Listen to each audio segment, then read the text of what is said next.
কোশ্চেনগুলো তোমরা সলভ করেছিলে, আমি দেখছিলাম খাতাগুলো। তো আমি আরেকবার সলভ করে দিচ্ছি, তোমরা ভালোভাবে বোঝার চেষ্টা করবে যে কোথাও কোথায় ভুল হয়েছে। দেখো মলিকুলার জিওমেট্রি এক্সিএফ এর molecular number of sigma bond কত? 4, কারণ আউটার অ্যাটম 4। লোন পেয়ার কত? Central electron valence electron 8, minus 4টা ইলেকট্রন বন্ডিং এর জন্য ইউজ করেছে, ডিভাইডেড বাই 2 করলে 2। তাহলে lone pair plus bond pair করলে হবে 6, হাইব্রিডেশন হবে sp3d2। তাহলে কি হচ্ছে? সেটা কিংবা 6 হলে অক্টাহাইড্রাল। এরপরে দেখো বলছে which has the largest bond angle. Okay, আমি এখানে হাইব্রিডেশন বের করছি না, আমি মলিকুলগুলোকে ড্র করছি।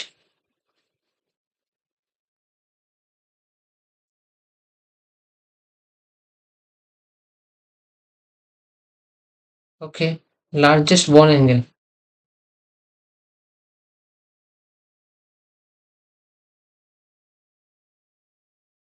SO2। দেখো এটা হচ্ছে হাইব্রিডেশন sp3, আমি আর বের করলাম না। 109 অ্যারাউন্ডলি বন্ড অ্যাঙ্গেল হবে।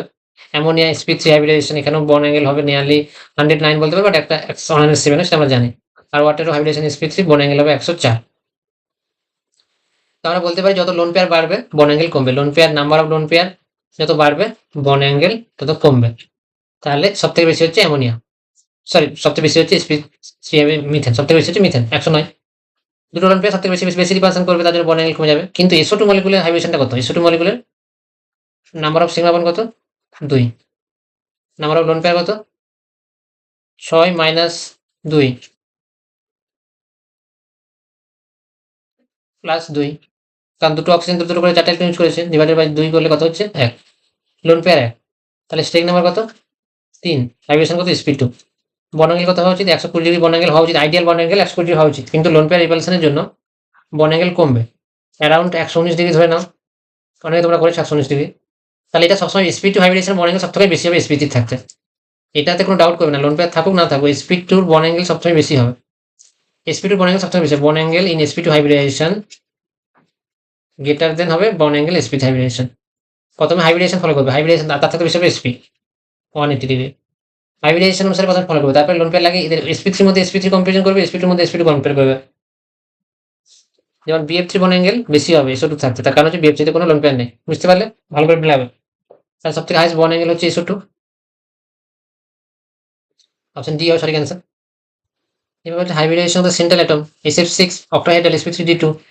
আমি আর করছি না, sp3d2 sulphur.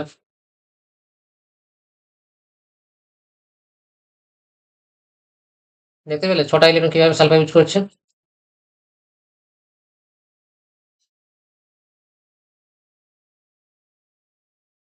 অক্টাহাইড্রাল geometry sp3d2, option C হবে কারেক্ট অ্যান্সার। ওকে, আচ্ছা। হুম, এরপর বলা হয়েছে which molecule possess trigonal bipyramidal electron pair geometry, এটা ঠিক লেখা হয়নি, শুধু বলা হবে টিবিপি জিওমেট্রি কার ট্রাইগোনাল বাইপিরামিডাল জিওমেট্রি কে দেখাবে। SF4 কি বলেছে? Which molecule possess trigonal bipyramidal geometry বলেছে, দেখো জিওমেট্রি বলে দিয়েছে, ভালো করে বোঝার চেষ্টা করো। জিওমেট্রি বলা হয়েছে, শেপ নয়। টিবিপি জিওমেট্রি থাকবে, টিবিপি জিওমেট্রি বলেছে টিবিপি, তাহলে আমাকে শুধুমাত্র SN5 দেখতে হবে, SN5 হলেই সেটা সঠিক অ্যান্সার হবে।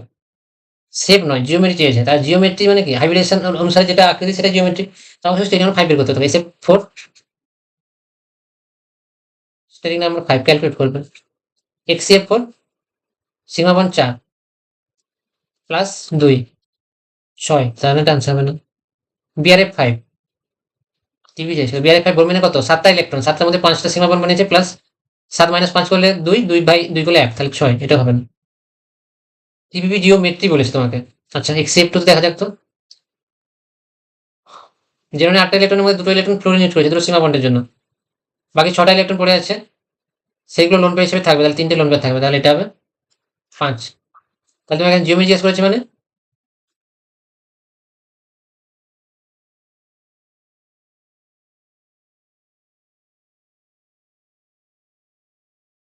XCF2 geometry TPP, but shape হচ্ছে লিনিয়ার, এর shape linear, but geometry TPP, এরও জিওমেট্রি টিপিপি, বাট শেপ হচ্ছে সিসো। অ্যান্সার কোশ্চেন 4, অ্যান্সার হবে এ ডি। বুঝতে পারলে? তো তোমরা, আমি বলেছি যে সঠিক আছে, তো এখানে 3 মার্কস ছিল, যারা একটা অপশন সঠিক করবে যারা একটা অপশন সঠিক করবে তারা পাবে 1, কারণ কোশ্চেনটা ভুল ছিল আমার, সরি একটা কোশ্চেন সঠিক করবে তারা 2 পাবে, আর যারা দুটো অপশন ঠিক করবে তারাই ফুল মার্কস পাবে। কোশ্চেনটা ভুল ছিল, এমসিকিউতে দেওয়া উচিত ছিল এটা। তো যারা একটা আনসার করেছে তাকে আমি 0 দেবো না, বাট 2 দেবো, 1 কম দেবো। এবার দেখো MSQ, which of the following model বুঝেছে অক্টাহেড্রাল ইলেকট্রন জিওমেট্রি। আছে অক্টাহেড্রাল জিওমেট্রি বুঝেছে, জিওমেট্রি বুঝেছে, আবার বলি জিওমেট্রি বুঝেছে মানে তোমাকে জিজ্ঞাসা করেছে মানে স্টেপ নাম্বার 6 বের করবে। স্টেপ 6 স্টেপ নাম্বার 6 এক্সিএফ পর স্টেপ নাম্বার 6 কি করে 4টা বন্ড পেয়ার প্লাস 2টা lone pair, BRF 5 sigma bond 5টা প্লাস একটা লোন পেয়ার 6, এক্সিএফ 2 দুটো সিগমা বন্ড প্লাস যেমন 8টা একটা মধ্যে দুটো হয়ে গেছে, মানে কটা ভাগ পড়ে 6টা পড়ে, 6টাকে 3 দিয়ে ভাগ 2 দিয়ে ভাগলে 3টে lone pair 5। A B C হবে সঠিক অ্যান্সার, বুঝতে পারলে? এবারে চলো পরের question. PF5 molecule pentagonal bipyramidal, তোমরা বুঝতেই পারছো এটা অ্যাক্সিয়াল, দুটো অ্যাক্সিয়াল বন্ড থাকবে, 3টে ইকুইটোরিয়াল।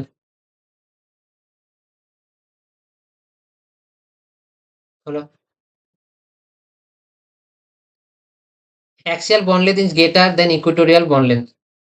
অ্যাক্সিয়াল বন্ডগুলো লম্বা হয় কারণ 3জন মিলে রিপালশন করছে, 90 degree repulsion. Axial bond is correct বলেছে, is greater than the equatorial bond length, yes correct. Axial bond experiences greater repulsion, yes, that's why it's become elongated. British rotation interchanges axial equatorial position, of course সেটাও সঠিক, British rotation আমি পড়েছি, এখানে axial equatorial বন্ডের মধ্যে interchange হয়, বুঝতে পারলে? All PF bond lengths are identical, okay. All PF bond lengths are identical.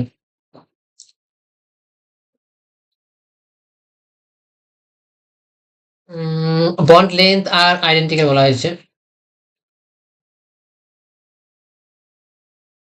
আচ্ছা,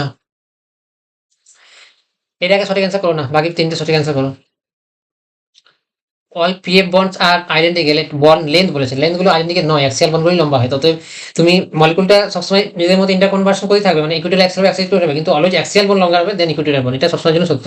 সবসময় বলতে যখন সিমিলার অ্যাটম থাকবে, যদি এখানে ক্লোরিন থাকতো, যে ক্লোরিন যদি থাকতো, আমি পড়েছি তোমাদের ক্লাসে, যদি ক্লোরিন থাকতো এবং ফ্লোরিন থাকতো তাহলে কিন্তু ফসফরাস ক্লোরিন ইকুইটোরিয়াল বন্ডটা কিন্তু লম্বা হতো দেন ফসফরাস ফ্লোরিন বন্ড, এটা আমি পড়েছি ক্লাসে।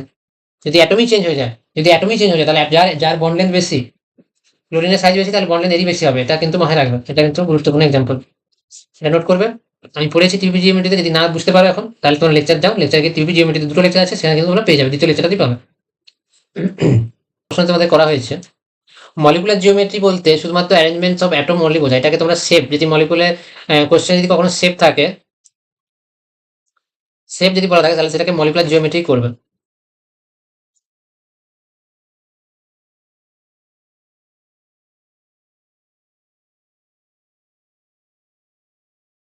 মলিকুলার জিওমেট্রি থাকলে সেটাকে তোমরা শেপ বা মলিকুলার জিওমেট্রি একই জিনিস, আর যদি শুধু জিওমেট্রি থাকে তাহলে কিন্তু সেখানে arrangement of all electrons, bond pair এবং লোন পেয়ার সবকিছু কিন্তু ইনক্লুড করবে জিওমেট্রি।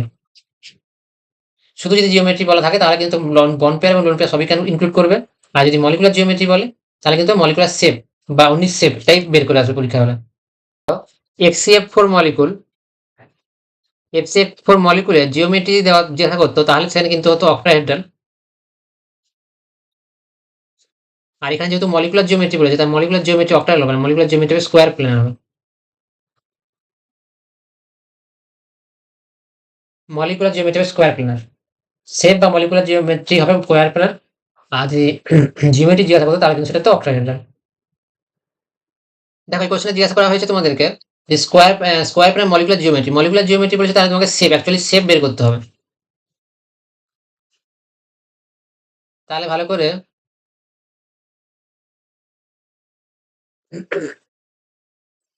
বোঝার চেষ্টা করো যে কোন মলিকুল গুলো শেপ হচ্ছে স্কোয়ার প্লেনার, অথবা মলিকুলার জিওমেট্রি স্কোয়ার প্লেনার। তো আমরা জানি এক্সিএফ যে মলিকুলটা আছে এটা হবে স্কোয়ার প্লেনার, আইসিএল 4 মাইনাস, তোমরা বের করবে হাইব্রিডেশন, আমি মলিকুলগুলো ড্র করছি।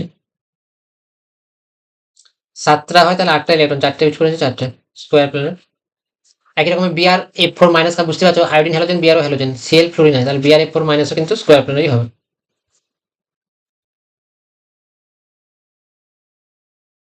মাইনাস আছে মানে 8টা ইলেকট্রন তো 2টো লোন পেয়ার। আর SF4 হচ্ছে C6, SF4টা কিন্তু স্কয়ার প্ল্যান হবে না।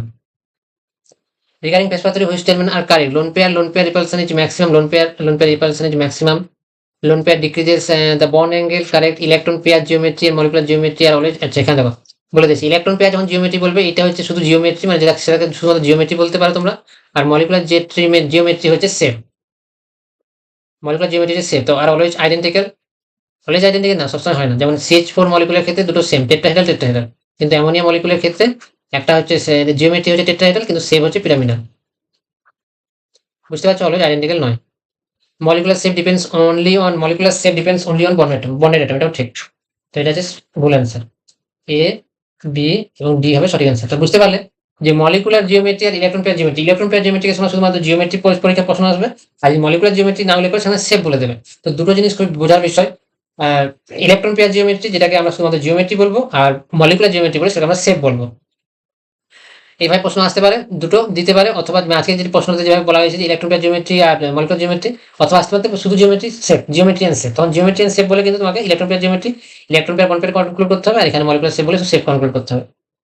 এবার চলো 9 কোশ্চেন বলছে how many of the above molecular species have exactly 2 lone pair. দেখো 2 বলছে exactly 2 lone pair on the central atom. দেখো SF সেন্ট্রাল অ্যাটমের উপরে দুটো লোন পেয়ার আছে, SF6 হবে না, 2 lone pair on the centre. সালফারের উপরে কোনো লোন পেয়ার থাকে না, শুধু XF4 হবে, কারণ আমরা বারবার ড্র করছি XF4 এর মলিকুলার স্ট্রাকচার। সেন্ট্রাল অ্যাটমের উপরে লোন পেয়ার আছে দুটো। BRF5 হবে না, BRF5 হবে না, F5 বলেছে তো, তাহলে 5টা ইলেকট্রন হয়ে গেছে আর দুটো পড়ে আছে, তাহলে এটা হবে না, BRF5 হবে না।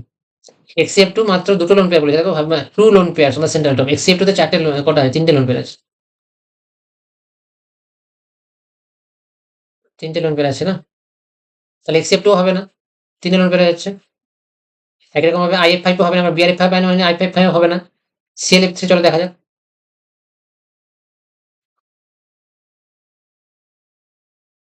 7টা ইলেকট্রন, 3টে বন্ড পেয়ার আর দুটো লোন পেয়ার, 7টা ইলেকট্রন, CLF3 হবে। প্রথম হচ্ছে XCF4, CLF3, SF4 হবে না, অ্যামোনিয়াও হবে না, এদের মধ্যে একটা করে ইলেকট্রন আছে, তাহলে শুধুমাত্র হবে XCF4 আর হচ্ছে CLF3। বুঝতে পারলে, XCF4 এর দুটো লোন পেয়ার আছে, আর BRF5 হবে না, 7টা ইলেকট্রন, তাহলে 5টা একটা লোন পেয়ার। XCF2 তে XCF4 XCF2 আছে, XCF2 তে 3টে লোন পেয়ার হয়ে যাচ্ছে, আর IF5 হবে না, CLF3 করলাম, ঠিক আছে, দুটো হবে answer.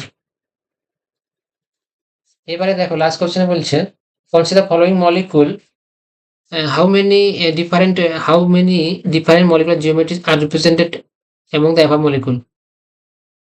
Okay, how many different molecular geometry মানে shape, তো মলিকুলার জিওমেট্রি শেপ আর রিপ্রেজেন্টেড এবং above molecule হবে ডিফারেন্ট জিওমেট্রি, ডিফারেন্ট শেপ তোমাকে বের করতে হবে, ডিফারেন্ট কতগুলো ডিফারেন্ট শেপ আছে, তাহলে এক এক করে প্রত্যেকে বের করে তোমাকে ক্লাসিফাই করতে হবে। CO2 linear, BF3 diagonal planer, CH4 tetrahedral, NH3 pyramidal, water bend, SF4 CISO, CLF3 টি শেপ।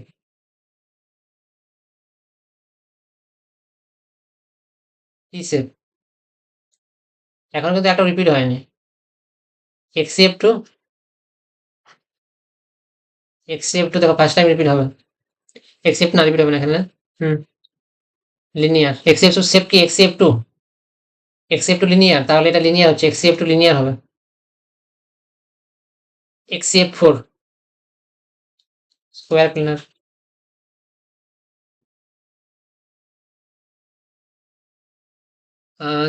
তাহলে XCF2 কাটো এখন। স্কোয়ার প্লেনার তো ইতিমধ্যে কোথাও হয়নি। আর SF6 অক্টাহেড্রাল, তাহলে একটা মলিকুল শুধু রিপিট হয়েছে, তাহলে লিনিয়ার একটা, ডায়াগোনাল প্লেনার দুটো, টেট্রাহেড্রাল 3টে, অ্যামোনিয়া 4টা, বেন্ড 5টা, সিসো 1 2 3 4 5 6, সিসো 6, CLF3 টি শেপ 7, XCF2 লিনিয়ার রিপিট হচ্ছে, XCF4 square planer, SF6 octahedral. 1 2 3 4 5 6 7 8 9 হচ্ছে সঠিক অ্যান্সার। বুঝতে পারলে কোশ্চেন খুবই কঠিন ছিল। এখানে আমাকে ডিফারেন্ট টাইপ অফ শেপ বলতে হবে। একটি মাত্র মলিকুল CF2 কিন্তু শেপ রিপিট হয়েছে, বাকি কিন্তু কোনো মলিকুলের শেপ রিপিট হয়নি। তার ডিফারেন্ট শেপস তোমাকে চাইছিল। তার ডিফারেন্ট শেপ হচ্ছে আমাদের কতগুলো মলিকুল আছে, 9টা মলিকুল টোটাল দিয়েছিল। 3 3 6 10টা মলিকুল মধ্যে 9টা মলিকুল ডিফারেন্ট জিওমেট্রি। তাহলে এতদূর পর্যন্ত আমরা দেখলাম। তো তোমরা ভালো করে এই বুঝতে পারছো যে মলিকুলের জিওমেট্রি তোমাকে মলিকুলের ইলেকট্রন পেয়ার বন্ড পেয়ারটা ঠিক করে বুঝতে হবে। তাহলে তুমি মলিকুল যখন ড্র করতে পেরে যাবে তখন তুমি পরে যখন অর্গানিক কেমিস্ট্রি পড়বে তখন ইজি হবে ব্যাপারটা। আমরা কিন্তু অর্গানিক কেমিস্ট্রিতে এই জিনিসটা ফলো করাবো তোমাদের, যে আমরা কি কি চ্যাপ্টার কি কি আগে চ্যাপ্টারগুলো কি শিখে এসেছি এবং সেগুলো কি কিভাবে কাজে লাগাচ্ছি, কিভাবে মলিকুল আমরা ড্র করছি। তো ক্লাস 11 এ মলিকুল ড্র করাটা খুব ইম্পর্টেন্ট, যে কোন কার্বনের সাথে কটা বন্ড হবে সেটা বুঝতে পারাটা